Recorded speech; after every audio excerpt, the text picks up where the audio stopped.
Assalamualaikum warahmatullahi wabarakatuh.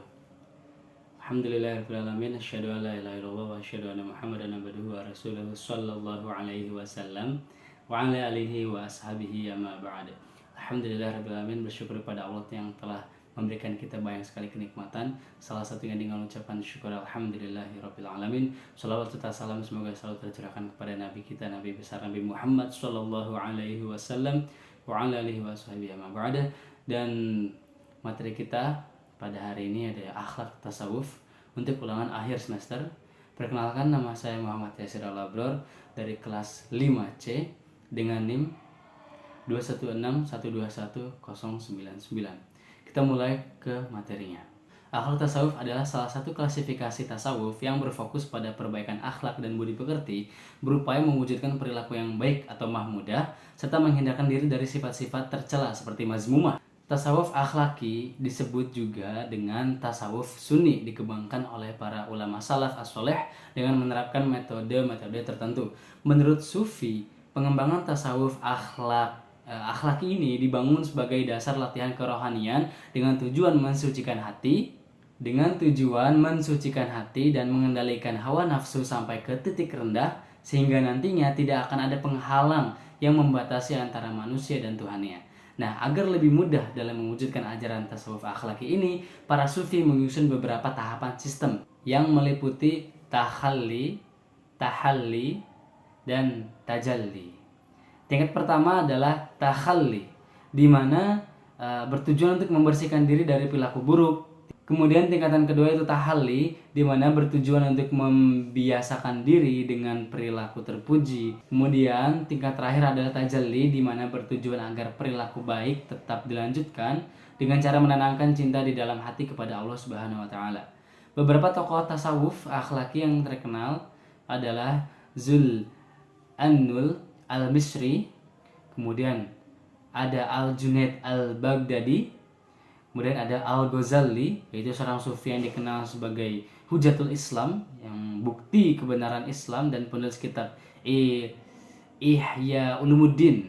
Kemudian Ibnu Athaillah Al-Askandari. Kemudian yang kedua itu tasawuf amali, adalah salah satu klarifikasi tasawuf yang berfokus pada praktik ibadah dan zikir yang berupaya untuk mencapai kesempurnaan spiritual dan keintiman dengan Allah Subhanahu wa taala. Tasawuf amali ini juga disebut dengan tasawuf tarekat karena mengikuti tata cara dan aturan yang ditetapkan oleh para mursyid atau pembimbing dari berbagai tarekat. Menurut para sufi, pengembangan tasawuf amali dilakukan dengan cara melatih jiwa dan tubuh untuk senantiasa berada dalam kondisi yang sesuai dengan syariat Islam. Menurut para sufi, pengembangan tasawuf amali dilakukan dengan cara melatih jiwa dan tubuh untuk senantiasa berada dalam kondisi yang sesuai dengan syariat Islam, serta menjadi yang dapat mengganggu konsentrasi dan ketaatan kepada Allah Subhanahu wa taala. Nah, agar mudah dalam melaksanakan ajaran tasawuf amali ini, para sufi mengikuti beberapa tahapan sistem yang meliputi muraqabah, musahadah, dan ma'rifah. Agar lebih mudah dalam melaksanakan ajaran tasawuf amali ini, para sufi menyusun beberapa tahapan sistem yang meliputi muraqabah, musyahadah, dan ma'rifah. Tingkat pertama adalah muraqabah, di mana bertujuan untuk mengawasi diri sendiri dari segala perbuatan yang tidak disenangi oleh Allah. Tingkat kedua itu musyahadah, di mana bertujuan untuk menyaksikan kebesaran dan kekuasaan Allah di dalam segala makhluk. Tingkat terakhir yaitu ma'rifah. Tingkat terakhir adalah ma'rifah, di mana bertujuan untuk mengenal Allah Subhanahu wa taala secara hakiki dan mendapatkan cahaya ilahi di dalam hati. Beberapa tokoh tasawuf amali yang terkenal adalah salah satunya adalah Abdul Qadir Al-Jailani, kemudian ada Ahmad Arifai, kemudian yang ketiga Jalaluddin Al-Rumi, seorang sufi yang dikenal pendiri tarekat Maulawiyah dan penulis kitab Matanawi. Kemudian Syekh Siti Jenar, seorang sufi yang dikenal sebagai tokoh wali songo dalam penulisan kitab Serat Centini. Tasawuf filsafi adalah salah satu aliran dalam tasawuf yang menggabungkan antara visi mistik dan visi rasional. Aliran ini menggunakan metode akal atau rasio untuk mengkaji tentang Tuhan, manusia, dan alam. Tasawuf filsafi juga didasarkan pada rasa atau pengalaman batin yang mendekatkan diri kepada Allah. Beberapa karakteristik dari tasawuf filsafi adalah menggunakan istilah-istilah filosofis yang sulit dimengerti oleh orang awam. Kemudian mengonsepsikan pemahaman ajarannya dengan cara yang abstrak dan simbolik, menyelaraskan antara wahyu dan akal, antara syariat dan hakikat, antara zahir dan batin, kemudian menekankan pentingnya ilmu pengetahuan dan filsafat sebagai sarana untuk mencapai ma'rifat. Kemudian beberapa tokoh dari tasawuf filsafi adalah Ibnu Sina, itu seorang dokter, filsuf dan sufi yang dikenal. Kemudian ada Ibnu Arabi, kemudian ada Ibnu Tufail yaitu seorang dokter filsuf juga yang dikenal dengan karyanya Hayy bin Yaqzan. Kemudian Ibnu Sabu'in,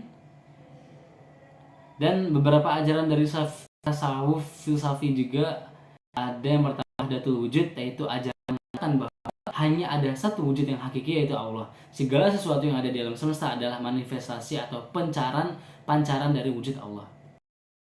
Kemudian Wahdatul Syuhud, yaitu ajaran menyatakan bahwa hanya ada satu kesaksian yang hakiki, yaitu Allah. Segala sesuatu yang disaksikan oleh manusia dan adalah saksi Allah terhadap dirinya sendiri. Kemudian Al-Insan Al-Kamil, yaitu ajaran yang mengatakan bahwa manusia sempurna adalah manusia yang telah mencapai tingkat kesempurnaan tertinggi dalam mengenal Allah. Manusia sempurna adalah manusia yang telah menyatu dengan Allah dan hakikatnya.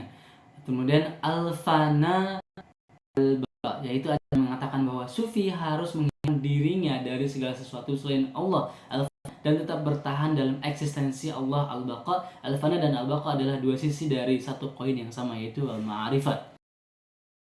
Mahabbah adalah ajaran tasawuf yang berarti cinta kepada Allah Subhanahu wa Ta'ala.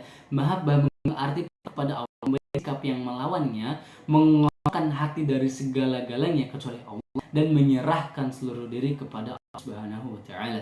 Mahabbah tidak bertentangan dengan syariat, asalkan cinta tersebut didasarkan pada wahyu dan akal, bukan pada syahwat dan khayalan. Cinta kepada Allah harus diwujudkan dalam ketaatan kepada perintahnya dan menjauhi larangan-larangannya, serta mencintai apa yang dicintai Allah dan membenci apa yang dibenci Allah. Cinta kepada Allah juga harus disertai dengan rasa takut, harapan, tawakal, dan ridho agar tidak terjebak dalam kesombongan, fanatisme, dan kefanatikan. Mahabbah berkaitan erat dengan ajaran-ajaran tasawuf lainnya seperti ma'rifah, fana, baqa, dan insan kamil. Ma'rifah adalah pengetahuan batinnya tentang Allah yang merupakan syariat untuk mencintai Allah. Fana adalah hilangnya kesadaran diri dari selain Allah yang membuat cinta Allah. Baqa adalah keabadian dalam eksistensi Allah yang merupakan tujuan cinta kepada Allah.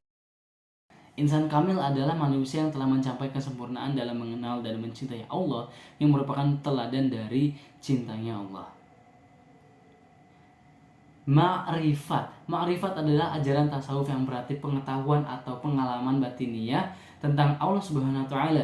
Ma'rifat adalah tingkat tertinggi dalam tasawuf yang merupakan tujuan akhir dari semua tingkatan sebelumnya.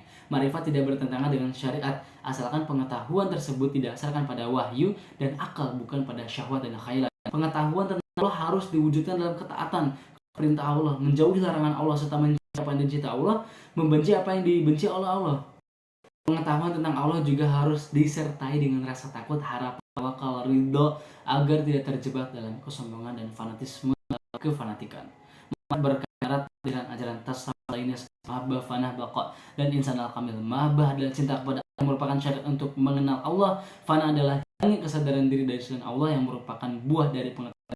Baqa adalah keabadian dari eksistensi Allah yang merupakan tujuan dari pengetahuan Allah. Insan kamil adalah manusia yang telah mencapai kesempurnaan dalam mengenal cinta kepada Allah yang merupakan teladan dari pengetahuan. Tahalli, dan tajalli adalah tiga konsep penting dalam ilmu tasawuf yang berhubungan dengan proses penyucian jiwa dan peningkatan makam ubudiyah. Tahalli adalah mengosongkan hati dan pikiran dari hal-hal yang mengotori seperti penyakit hati atau gangguan pikiran yang menghalangi konsentrasi dalam beribadah.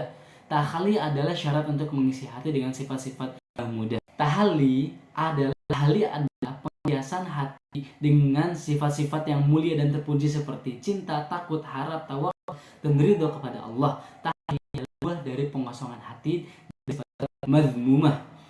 Tahalli adalah pemberian nur. Tajalli adalah pemberian nur cahaya oleh Allah kepada jiwa yang telah bersih dan indah. Tajalli adalah tujuan akhir dari proses tahalli dan tahalli yang menunjukkan tingkat kesempurnaan dalam mengenal dan mencintai Allah. takhali, tahalli, tajalli tidak bertentangan dengan syariat asalkan dilakukan sesuai dengan wahyu dan akal, bukan dengan syahwat dan khayalan. Syariat adalah jalan yang menuntun kepada hakikat, dan hakikat adalah tujuan dari syariat. Keduanya tidak bisa dipisahkan karena keduanya berasal dari sumber yang sama, yaitu Allah. Istilah fana, baqa, dan ittihad adalah 3 konsep penting dalam tasawuf yang berkaitan dengan hubungan antara manusia dan Tuhan. Secara singkat pengertiannya, fana berarti hilangnya kesadaran diri dan makhluk lainnya dari pandangan seorang sufi, sehingga ia hanya menyaksikan hakikat, yaitu Allah. Fana juga berarti menghilangkan sifat-sifat buruk, hawa nafsu, dan pamrih dari diri seorang sufi. Baqa berarti kekalnya sifat-sifat terpuji dan sifat-sifat Tuhan dalam diri seorang sufi. Baqa juga berarti hidup dan terus bersama dengan Tuhan dan bersatu dengannya. Ittihad berarti kesatuan wujud antara manusia dan Tuhan yang merupakan tingkatan tertinggi dari fana dan baqa. Ittihad juga berarti pemusatan hati seorang sufi kepada Tuhannya dan tidak ada lagi perbuatan antara yang dicintai dan yang dicintai. Ajaran-ajaran tasawuf ini dapat dipahami rasional jika kita menganggapnya sebagai cara untuk mendekatkan diri kepada Allah dan sebagai cara untuk memakan diri. Dalam Islam, Tuhan adalah Maha Esa, Maha Suci, dan Maha berbeda dari makhluknya. Tidak ada sesuatu pun yang menyerupainya. Oleh karena itu, fana, baqa, dan ittihad tidak boleh dimaknai secara harfiah, melainkan secara metaforis atau simbolis. Fana, baqa, dan ittihad adalah proses yang paling saling berkaitan dan berurutan. Seorang sufi harus terlebih dahulu fana dari diri dan makhluk lain agar ia dapat baqa dan Tuhan dan sifat-sifat Tuhan. Kemudian ia harus mencapai ittihad Tuhan agar ia dapat merasakan cinta dan kasih sayang Tuhan. Proses ini dengan latihan kesabaran dan keimanan yang tinggi seorang sufi. Ini juga harus didasarkan pada syariat, yaitu hukum-hukum Islam yang bersumber dari Quran dan Al-Hadis. Syariat adalah jalan yang lurus dan aman untuk menuju Tuhan. Dan yang lurus dan aman menuju Tuhan. Wahdasyud adalah konsep dalam tasawuf yang berarti kesatuan dan kesaksian. Konsep ini sering dibahas oleh beberapa tokoh sufi, salah satunya adalah Syekh Yusuf Al-Makassari. Menurutnya wahda asyuhud berarti berbeda, artinya berbeda dengan wahdatul wujud. Dalam wahdatul syuhud, wahda al-syuhud tidak ada banyak kontroversi dari ulama lainnya, berbeda dengan wahdatul wujud yang masih banyak berdebat. Namun pada dasarnya kedua konsep ini berkaitan. Konsep syuhud, wahdatul syuhud lebih moderat dibandingkan dengan wahdatul wujud. Konsep wahdatul syuhud lebih moderat dibandingkan dengan wahdatul wujud. Menurut konsep ini, apa yang dialami oleh para sufi seperti Al-Halaj, Al-Bustami, Al-Suhradi bukanlah berarti kesatuan wujud, melainkan kesatuan kesaksian. Menurut pandangan ini tidak umum dengan eksistensi. Dengan demikian, wahdatul syuhud dapat dipahami sebagai salah satu cara mendekatkan diri kepada Tuhan tanpa harus menyamakan eksistensi antara Tuhan dan makhluk. Ini menjadikan konsep ini tidak bertentangan dengan syariat Islam yang menekankan pada keesaan Tuhan dan perbedaan antara Tuhan dan makhluknya. Wujud adalah konsep dalam tasawuf yang berarti kesatuan eksistensi, yaitu kesatuan wujud. Konsep ini sering dikaitkan dengan nama Abi, meskipun dia tidak menggunakan istilah dalamnya. Menurut Tuhan adalah zat Maha Esa, bagian dari zat yang Maha Esa tersebut. Dengan kata lain, eksistensi alam semesta ini merupakan manifestasi keberadaan. Nah, konsep ini sendiri versi dengan makhluk.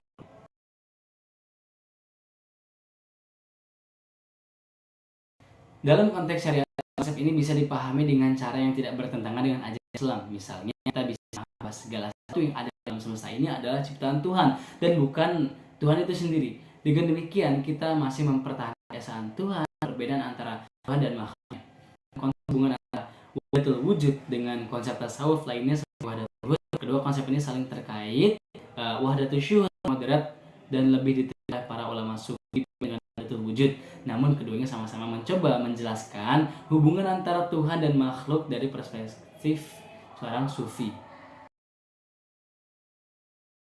Cukup sekian pertemuan dari saya. Mohon maaf bila ada kesalahan. Akhir kali hada, wassalamualaikum warahmatullahi wabarakatuh.